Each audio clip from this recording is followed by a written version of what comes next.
जेव्हा मूल खूप दुःखी असतं, चिडलेलं असतं, रागात असतं, त्याला त्याचे एक्सप्रेस करता नाही येत इमोशन्स. आणि अशा वेळी आपल्याला असं वाटतं की हे का उगाच चिडचिड करतायत, का टँट्रम थ्रो करतायत. आपण पॅरेंट म्हणून फ्रस्ट्रेट होऊन जातो, आपली सुद्धा चिडचिड होते. अशा वेळी मुलांना इमोशन्स कसे शिकवायचे, चला तर जाणून घेऊयात. नमस्कार, मी डॉक्टर अनिता दौंड, मी चाइल्ड सायकेट्रिस्ट आहे. मुलांची चिडचिड, आकांतांडव, खाली लोळणं किंवा फ्रस्ट्रेट होणं हे थांबवायचं असेल तर अशा वेळी तुम्ही तिथे जाऊन रडू नकोस असं म्हणू नका.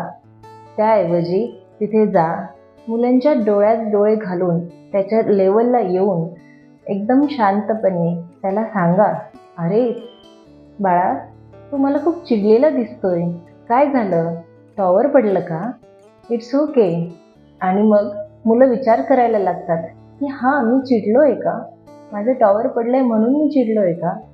आणि त्यामुळे तो शांत होतो आणि लॉजिकली विचार करायला लागतो की माझे इमोशन्स चिडलेले आहेत, मला शांत होणं आवश्यक आहे आणि ही फिलिंग नॉर्मल आहे आणि मी नॉर्मली असं झालं तरी ॲक्सेप्टेड आहे. पुढच्या वेळी तुम्ही तुमचं मूल चिडलेलं असल्यावर थांब, रडू नको, असं करू नको असं म्हणू नका. तर नक्की ट्राय करणार ना? करणार असाल तर कमेंटमध्ये येस टाईप करा. थँक्यू.